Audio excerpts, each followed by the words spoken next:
Hello, NBA fans, and welcome to the newest episode of the NBA, The Week That Was. I'm extremely sorry for not releasing a video last week. I was traveling and my throat wasn't feeling the best, so I wasn't able to get you guys an episode. This week's episode will be a combo episode between some games of the last couple of weeks and the biggest trades that occurred just before the trade deadline. I'll be going over 3 of the most exciting games and then 3 of the most impactful trades of the year. Overall, the past 2 weeks of the NBA season have been crazy, so let's get right into the next episode of the NBA, The Week That Was. Let's start the episode off with a game between 2 teams that have had one of the greatest rivalries of all time. On February 8th, the Lakers pulled out a stunning win against the Celtics in Boston, 129-128. Oh, what a game it was. It was going down to the wire. The teams were trading baskets. All of a sudden, Kyrie Irving makes a floater to give Boston the lead 128-127. The Lakers dribble down to their basket, and Al Horford blocks Brandon Ingram's layup. But wait, there's more. Rajon Rondo, former Celtics hero, grabs the rebound and hits a mid-range jumper right as the buzzer sounds to win the game for the Lakers. Wow! Hometown hero turned into worst enemy. Oh, how time can change everything. Despite Rondo's game winner, King James had 28 points, 12 rebounds, and 12 assists to lead the way for the Lakers. Now let's get to the sad stuff. Even though they won this game, I think it was a fluke. The Lakers couldn't play defense and had to rely on a crazy buzzer beater to win. That will not cut it in the West. The Lakers currently sit in 10th place of the Western Conference and are not projected to make the playoffs. Yes, you heard that right, people. And the computer believe that a LeBron James-led team will not be in the playoffs. That is unheard of a person who has been watching the NBA this past decade. The Lakers are just playing with no will and energy, and that lack of motivation has made them hold one of the league's worst defenses and an average offense. Now, with the All-Star break giving the players some rest and time to think, hopefully the Lakers can gain some energy and take their defense up the rankings and into the playoffs. Alright, let's get to the first blockbuster of this episode. On the day of the trade deadline, February 7th, the Toronto Raptors traded Jonas Valanciunas, DeLon Wright, CJ Miles, and a 2024 second-round pick to the Memphis Grizzlies for 3-time All-Star, former Defensive Player of the Year, and 2-time All-NBA team member Marc Gasol. Wow, just wow. The Grizzlies did have Gasol on the trade block for a while, but I was not expecting the Raptors to end up with him. I was thinking more of a Celtics or Pacers location. I believe this trade worked out really well for the Raptors. Firstly, with Gasol entering the squad, the Raptors now have 2 Defensive Player of the Year winners on their team, with him and Kawhi Leonard. Pairing those two together, along with Kyle Lowry, Pascal Siakam, and Danny Green, makes a defensive juggernaut. Sure, Gasol has gotten older and can't create offense as well anymore, but his defensive abilities and basketball IQ sure hasn't gone down. His ability to read both offenses and defenses will be key in the playoffs, when the Raptors need to make a smart move in crunch time. I know that Gasol will know what to do. A problem I do see with Gasol's addition to the team is that I don't know if he'll be willing to able to sub out in key moments when the other side is running a small ball lineup and Coach Nick Nurse wants to bring Serge Ibaka in.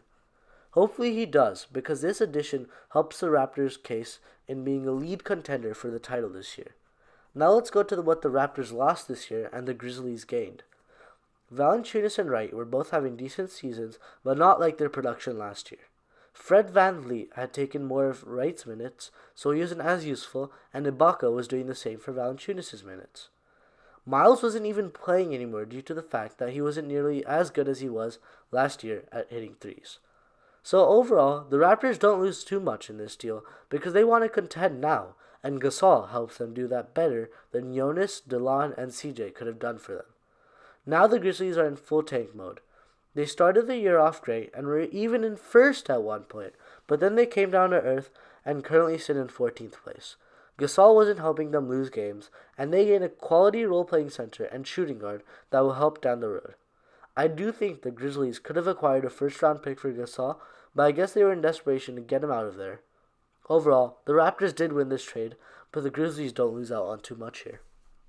It was a stunning game between 2 Western Conference powerhouses, which each have a deserving MVP candidate on their team. On February 9th, Paul George and the Thunder managed to stop the Rockets and red-hot James Harden. In a surprising turn of events, Paul George outplayed Harden. George had 45 points and 11 rebounds against Harden's 42 points. I want to talk more about the Thunder right now, but I just have to mention that Harden has now tied Wilt Chamberlain for the second longest streak of scoring 30 or more points with 31 straight games. I honestly have no more words to describe his greatness this season. Alright, let's get back to the better team. The Thunder have been on fire lately and currently sit in third place of the West.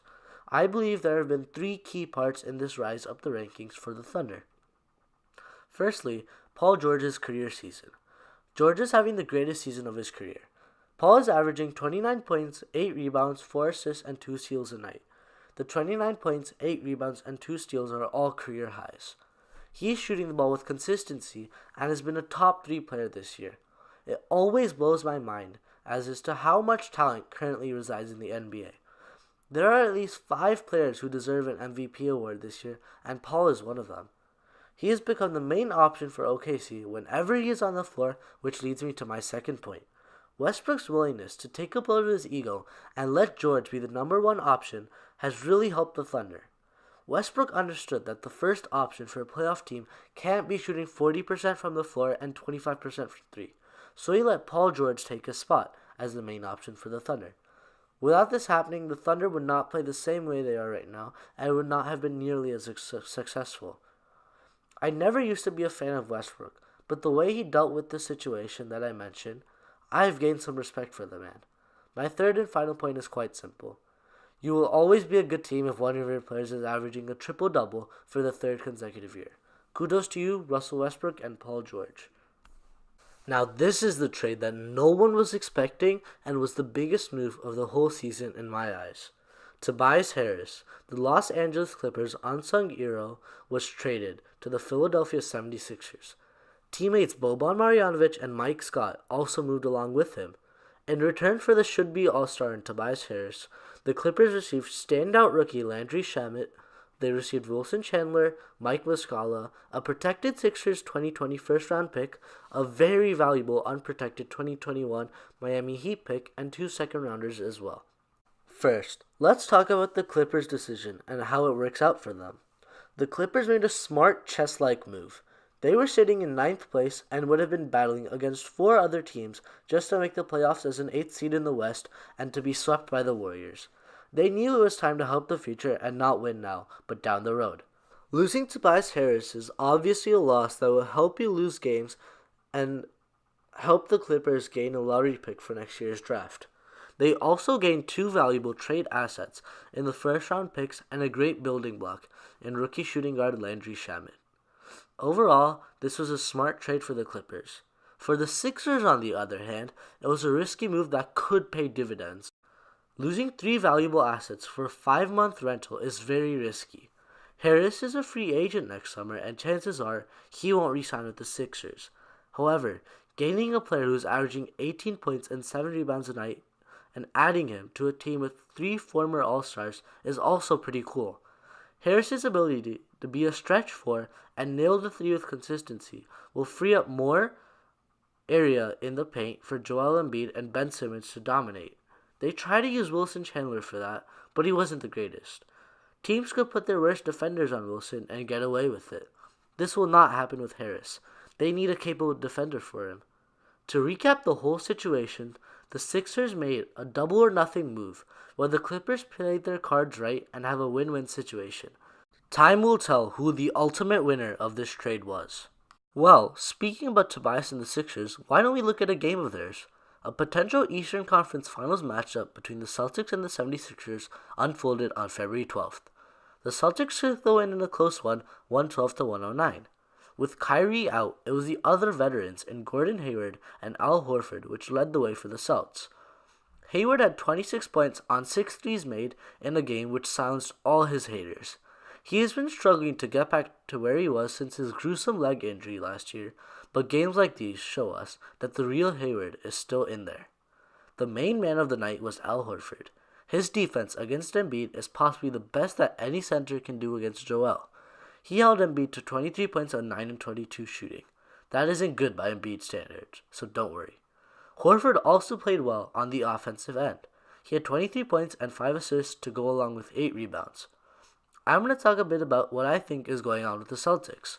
With the immense talent that they have in Kyrie, Jason Tatum, Jaylen Brown, Al Horford, Terry Rozier, Marcus Smart, and many more, fourth place is disappointing for me. The Indiana Pacers, whose one All-Star is Victor Oladipo, who got injured a few games ago, are still ahead of them. Chemistry is the issue with the Celtics. They don't know if Kyrie's staying, and there are too many good players for not as many minutes. Marcus Morris Sr. said it the best. And when I look at us, I just see a bunch of individuals. The Celtics need to take time in this break to reflect and understand that taking a hit to your ego is always necessary for the greater good. Not winning individually, but a winning as a team is important in basketball, and the Celtics need to understand that. In the last trade of this episode, Nikola Mirotic was sent to the Milwaukee Bucks.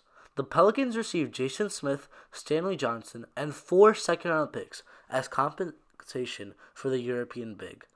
Let's talk about what Milwaukee gains from this trade. Mirotic will be the perfect fit in the 5-out system that Coach Budenholzer employs. Mirotic is a stretch 4 who can also play at small forward. He can hit the 3 with accuracy and volume, as well as being a capable defender from positions 3 to 5. In my mind, the Bucks can conjure up some sort of death lineup with Bledsoe at point guard, Brogdon at shooting guard, all-star Chris Middleton at the small forward position, Mirotic at the 4, and the versatile menace Giannis Antetokounmpo at the 5. Each of these guys has the ability to switch between 2 to 3 positions, and in Giannis' case, he can guard and play all 5 positions on the floor. The quick pace this lineup can bring in the playoffs will be key for the Bucks, so this was a really smart move. Yes, they did lose 4 second-round picks, but those along with Stanley Johnson and Jason Smith are inconsequential to the Bucks' success. This is also a good move for the Pelicans. With Davis leaving sooner or later and Mirotic on the final year of his contract, the Pelicans don't need to win right now. Moving Mirotic and acquiring 4 second-round picks as well as 2 relatively young guys is good compensation for the first-round pick they lost to the Bulls and acquiring Mirotic at the 2018 trade deadline. Overall, this trade has helped both teams, but the Bucks emerged the real winner from this trade by getting a player who will be the perfect fit in their system. That wraps up this delayed yet informational episode of this podcast. I hope you learned more about what trades are like in the NBA and what effect they can have on a team in which way. From this episode onwards, I will not skip an episode, and I will make sure that you receive your information on time. Thanks for listening to this episode, and I hope you enjoyed it. Catch you on the next episode of the NBA, the week that was. See ya!